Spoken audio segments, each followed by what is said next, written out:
All right, this is section 3.9 and 3.10. This is my last video for you guys. So 3.9, natural resources. A natural resource is a naturally occurring substance which is necessary for the support of life, and it's replenished by natural processes. So an example of a natural resource is simply a fossil fuel, which we talked about in the last couple sections. And there are two types of natural resources. There's a non-renewable resource, and then there's a renewable resource.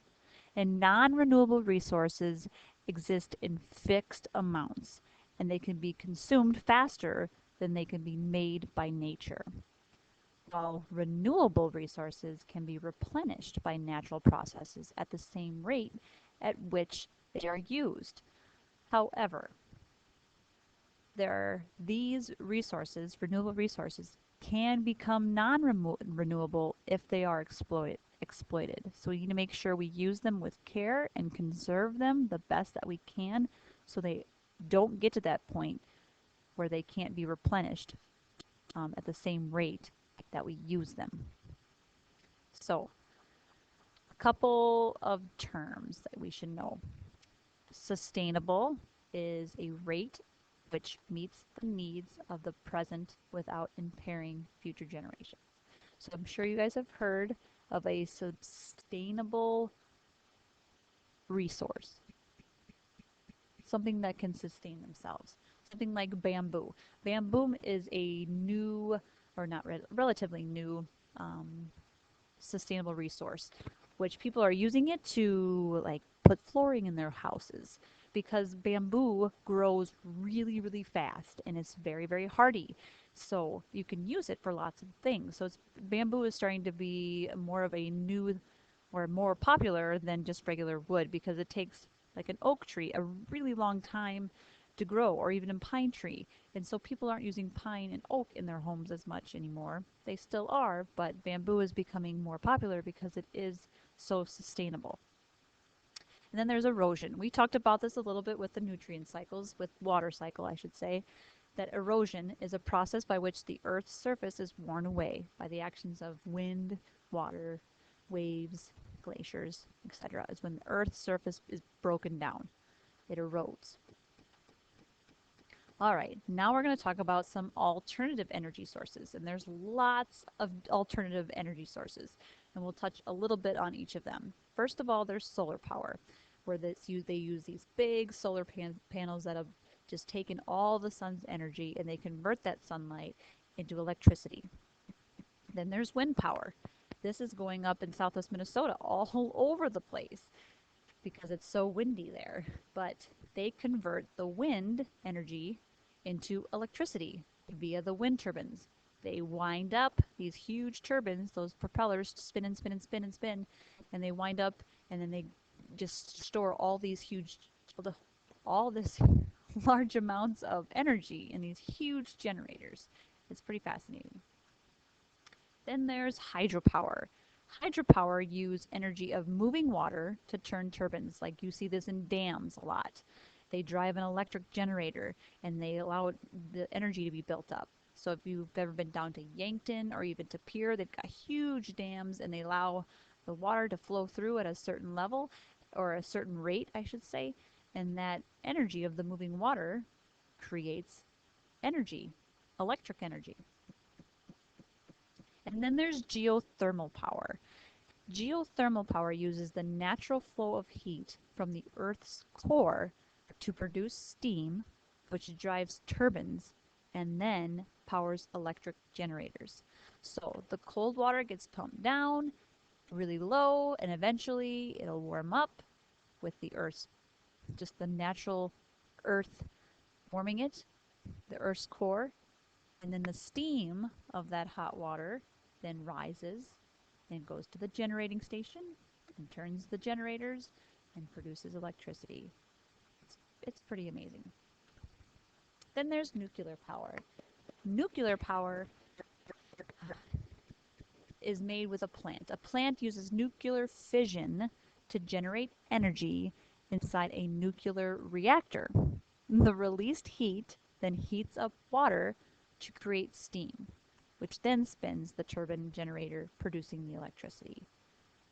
Then there's biomass production. This is probably one of the more familiar ones. It involves using garbage or other renewable resources, such as corn, to generate electricity. So we're actually using biomass production in the form of corn around here a lot. We make ethanol out of it, or we just burn it to create energy, to create electricity. All right, so you've heard these words, I'm sure, a bunch, especially with your BB Going Green projects. You've learned a little bit about it. But reducing, reusing, and recycling.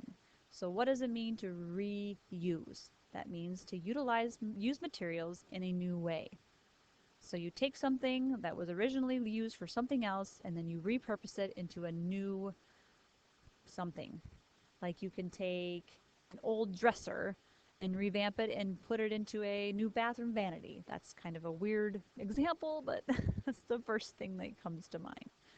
Then there's reduce. What does that mean? That's basically exactly what it is. Reduce. Using less materials and less energy. Be conscious of what you are using and then cut back. And then there's recycling. Recycling breaks down the items into raw materials. And then those raw materials are used to make new materials. All right, so section 310, habitat destruction and extinction. Many renewable and non-renewable resources are found in essential habitats. The removal of these resources can lead to endangerment. So endangerment, that's when a species becomes endangered. Endangerment can lead to extinction if it's not addressed. And extinction is species who have been killed off due to their habitat being destroyed.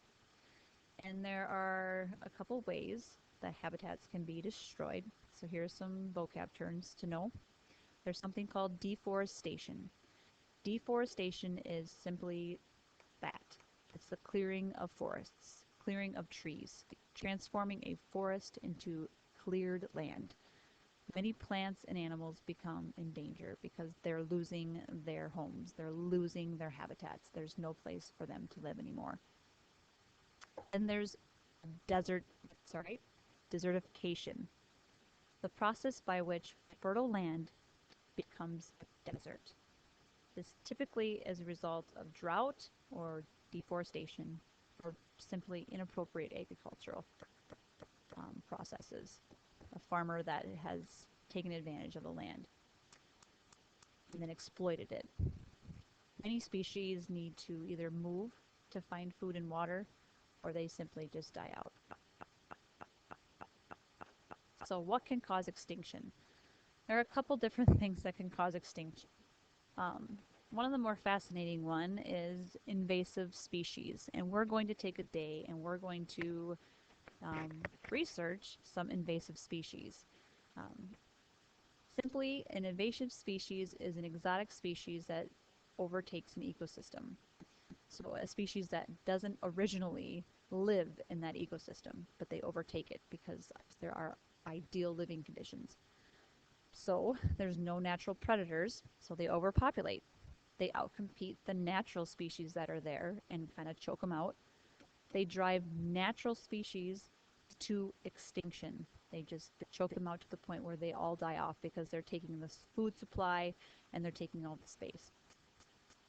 They also can mate with natural species and then weaken the gene pool. And this is called genetic pollution. They're making a bunch of hybrids with other natural species that are around. And this weakens the natural adaptations of those natural species that are living there. It's pretty crazy. To kind of bring it home a little bit, around here there are some invasive species. One is called the Asian carp. We will watch a few videos on the Asian carp to learn a little bit more about it, but here is a picture of what Asian carp do. The vibrations of the water that the boat gives off through the water startles these fish, and they will jump. And they are large fish, and they can be deadly if they hit the person in a right way when they're driving through the water.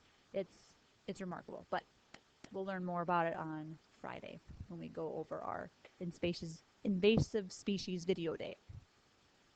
Okay, so another cause of extinction is pollution. So when there's oil spills or pesticides get into the water, that basically those toxins kill the organisms that are living in those ecosystems. And then there's something called biological magnification. Um, so it's something that many synthetic chemicals, they can concentrate as they move through the food chain, as they move through those trophic levels. And then the effects of those toxins are multiplied. So if you have just, an example is DDT, it's a kind of pesticide that was eventually outlawed because it was so harmful. It became so toxic. So you have a little bit of DDT in the water, okay? And then it goes up to the producers, okay? And you see as it starts at a 1, this is the concentration, and then it goes up to 1,000 in the producers. So this is like in the algae. And then it gets to the primary consumers, the zooplankton, which are eating like these little microorganisms, and that magnifies to 10,000. Then small fish are eating it, and that magnifies to 100,000. And then large fish eat those smaller fish, and then that's 1 million. And then finally, this bird eats the fish, and it is magnified to 10 million. So the toxins, like this is a death sentence for this bird. So it goes the opposite direction of what energy would. Remember how this is depicting the energy levels? There's a little amount of energy, but there's a lot of toxins left over just from a little bit of the DDT pesticide being in the water. It just magnifies it just to 10 million, just 1,000-fold. It's just astronomical. So, biodiversity. We actually talked about this in the very first worksheet that we did. And what makes biodiversity so important? Biodiversity is the number of different species or organisms in an ecological unit. It's just that. It's diversity, living things that are diverse. We like, and it's really important to preserve. First of all, because it diversifies our food supply. It increases resources for food and clothing and shelter, and it also increases resources for energy and medications. It's impeccable and imperative, that we preserve it. Biodiversity needs to be protected. It's very important to our lives and the lives of all the organisms that we share this wonderful planet with. All right, I believe that's it. That's section 3.8 and, 3.9 and 3.10 notes.